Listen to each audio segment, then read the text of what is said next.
ലോകത്തിലെ ഏറ്റവും തന്ത്രപ്രധാനമായ ജലപാതകളിലൊന്നായ ഹോർമൂസ് കടലിടുക്കിന് സമീപം അമേരിക്കൻ ഐക്യനാടുകളുടെ അത്യാധുനിക യുദ്ധവിമാനമായ F-35 ലൈറ്റനിംഗ് 2 നേരിട്ട അടിയന്തര സാഹചര്യം അന്താരാഷ്ട്ര തലത്തിൽ വലിയ ചർച്ചകൾക്ക് വഴി തുറന്നിരിക്കുകയാണ്. വെറും 24 മണിക്കൂറിനുള്ളിൽ രണ്ടാമത്തെ അമേരിക്കൻ സ്റ്റെൽത്ത് വിമാനവും ഇത്തരത്തിൽ പ്രതിസന്ധിയിലായി എന്നത് പെന്റഗണിനെ സംബന്ധിച്ചിടത്തോളം വലിയ ആശങ്കയാണ് സൃഷ്ടിക്കുന്നത്.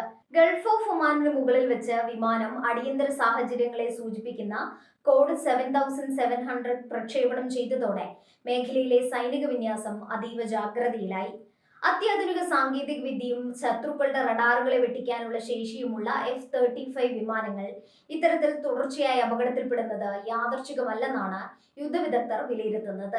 ഗൾഫ് മേഖലയിൽ വിന്യസിച്ചിരിക്കുന്ന അമേരിക്കൻ വ്യോമസേനയുടെ കരുത്തായി കണക്കാക്കപ്പെടുന്ന ഈ വിമാനം തകരാറിലായതിനെ തുടർന്ന് യുണൈറ്റഡ് അറബ് എമിറേറ്റ്സിലേക്ക് തിരിച്ചുവിട്ടതായാണ് പുറത്തുവരുന്ന റിപ്പോർട്ടുകൾ.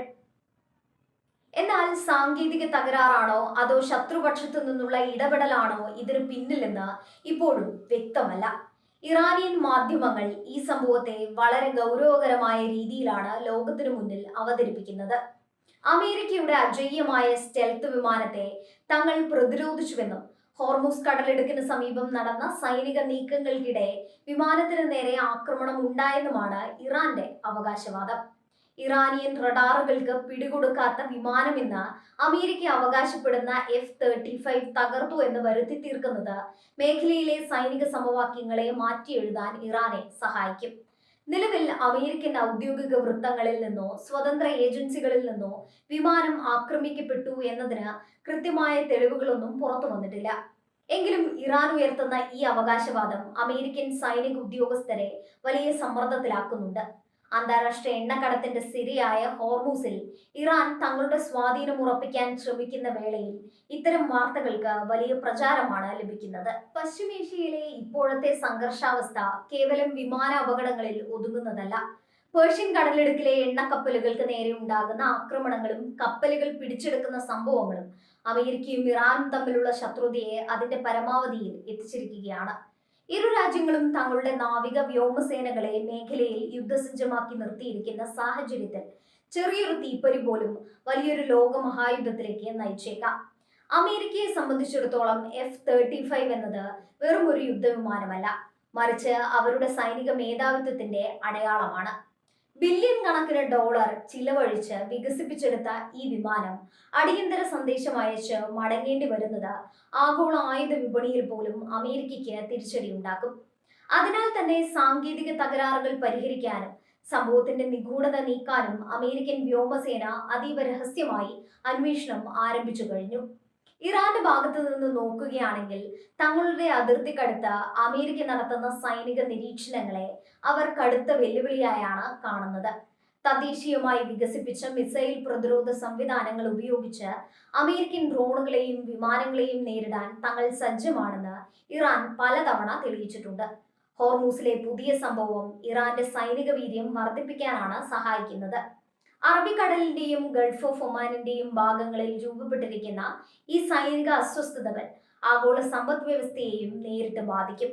ലോകത്തിലെ എണ്ണ വ്യാപാരത്തിന്റെ ഭൂരിഭാഗവും കടന്നു പോകുന്ന പാതയിൽ സംഘർഷമുണ്ടായാൽ അത് ക്രൂഡ് ഓയിൽ വില കുതിച്ചുയരാൻ കാരണമാകും.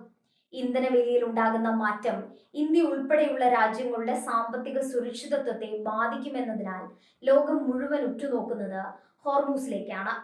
അമേരിക്കൻ വിമാനങ്ങളിൽ ഉപയോഗിച്ചിരിക്കുന്ന GPS സംവിധാനങ്ങളിലോ മറ്റ് കമ്മ്യൂണിക്കേഷൻ നെറ്റ്വർക്കുകളിലോ സൈബർ ആക്രമണം നടത്താൻ ഇറാന് സാധിക്കുമോ എന്ന സംശയവും ചില വിദഗ്ധർ പ്രകടിപ്പിക്കുന്നുണ്ട്.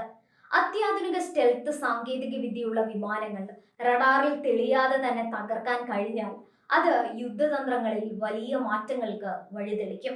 എന്നാൽ അമേരിക്കൻ പ്രതിരോധ വകുപ്പ് ഇത്തരം സാധ്യതകളെ തള്ളിക്കളയുകയാണ് ചെയ്യുന്നത്. വാഷിംഗ്ടണും ടെഹ്റാനും തമ്മിലുള്ള നയതന്ത്ര ചർച്ചകൾ പൂർണ്ണമായും നിലച്ച അവസ്ഥയിലാണിപ്പോൾ. ഇരുപക്ഷവും പ്രത്യാക്രമണ ഭീഷണികൾ മുഴക്കുന്നതല്ലാതെ ചർച്ചയിലൂടെ പ്രശ്നപരിഹാരത്തിന് തയ്യാറാകുന്നില്ല. ഹോർമൂസിലെ ഓരോ സൈനിക നീക്കവും മറുപക്ഷത്തെ പ്രകോപിപ്പിക്കാൻ ലക്ഷ്യമിട്ടുള്ളതാണ്. ഈ സാഹചര്യത്തിൽ രണ്ടാമത്തെ F-35 വിമാനത്തിനും തകരാർ സംഭവിച്ചത് US ഭരണകൂടത്തെ കൂടുതൽ രൂക്ഷമായ നടപടികളിലേക്ക് പ്രേരിപ്പിച്ചേക്കാം.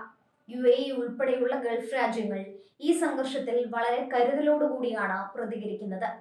തങ്ങളുടെ മണ്ണിൽ അമേരിക്കൻ വിമാനങ്ങൾക്ക് താവളമൊരുക്കുമ്പോഴും ഇറാന്റെ ഭാഗത്തു നിന്നുള്ള പ്രത്യാക്രമണങ്ങളെ അവർ ഭയപ്പെടുന്നു. മേഖലയിലെ സമാധാനത്തിനു വേണ്ടി ഐക്യരാഷ്ട്രസഭ ഉൾപ്പെടെയുള്ള സംഘടനകൾ ഇടപെടണമെന്ന ആവശ്യവും ശക്തമാകുന്നുണ്ട്. എന്നാൽ വൻ ശക്തികൾ തമ്മിലുള്ള ഈ ഏറ്റുമുട്ടലിൽ ആര് മധ്യസ്ഥത വഹിക്കും എന്നത് വലിയൊരു ചോദ്യചിഹ്നമാണ്. ഇറാൻ മീഡിയ നൽകുന്ന വാർത്തകൾ പലപ്പോഴും സൈക്കോളജിക്കൽ വാർഫെയർ എന്ന യുദ്ധതന്ത്രത്തിന്റെ ഭാഗമാണെന്നും കരുതപ്പെടുന്നു.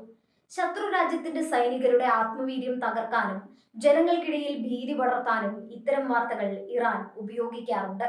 എങ്കിലും F-35 പോലുള്ള ഒരു വിമാനം അടിയന്തര ലാൻഡിംഗ് നടത്തേണ്ടി വന്നത് ആ വാർത്തകൾക്ക് ഒരളവ് വരെ വിശ്വാസ്യത നൽകുന്നു.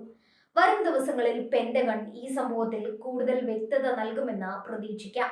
വിമാനത്തിന്റെ ബ്ലാക്ക് ബോക്സ് പരിശോധനകളിലൂടെയും മറ്റ് സാങ്കേതിക ഡാറ്റകളിലൂടെയും സത്യം പുറത്തുവരും. പക്ഷെ ആ വിവരങ്ങൾ എത്രത്തോളം ലോകത്തിനു മുന്നിൽ വെളിപ്പെടുത്തും എന്നത് അമേരിക്കയുടെ നയത്തെ ആശ്രയിച്ചിരിക്കും.